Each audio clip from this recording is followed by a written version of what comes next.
ABC News Now. Good to know.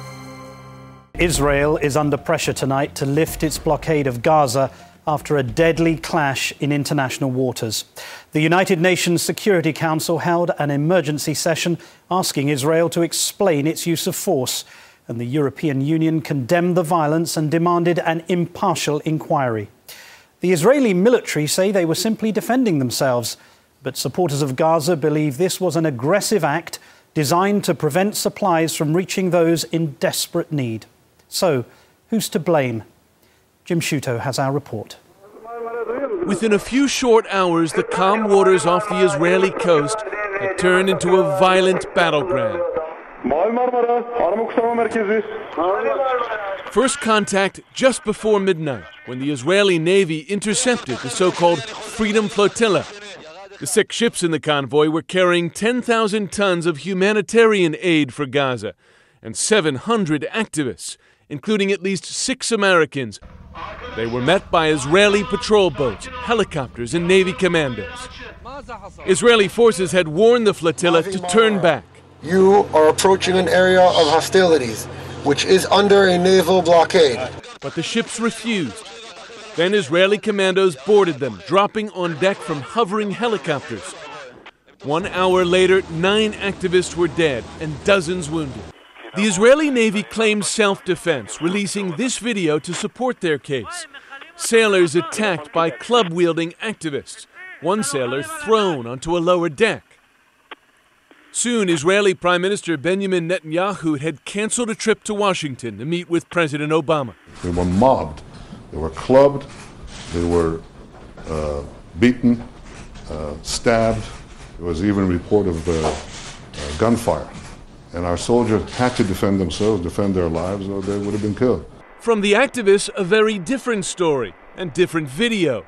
Civilians lying bloodied and injured on the decks. A reporter for the Al Jazeera network transmitted this report before communications were cut off. Tens of people, civilians, have been injured. There are still sounds of live fire despite they've raised the white flag. The truth is the ships were on a collision course long before the bloodshed. The convoy left with the express intent of breaking Israel's controversial 3-year blockade of Gaza. They carried cement, prefabricated houses, and medical equipment. Things rarely allowed in by Israel. For their part, the Israelis always said the ships would be turned away, and 3 Israeli naval missile boats had left northern Israel last night, planning to intercept the flotilla. But they had not planned for this. As news of the deaths on board spread, so did the anger. We have to stop Israel from murdering innocent people. Large, heated demonstrations extended across the Muslim world and even to Europe. I think the whole world and the whole human conscience condemns what Israel has done. These protesters marched from 10 Downing Street, the home of the British Prime Minister, to here, the Israeli embassy. There were thousands of them at the peak, and it's a level of anger that I'm used to seeing in the Middle East, but not here in Europe. Some of the protesters were shouting, "Burn down the Israeli embassy." The biggest demonstrations of all rocked Turkey, which had sponsored the flotilla. Its relations with Israel already strained, it canceled joint military exercises with Israel and recalled its ambassador.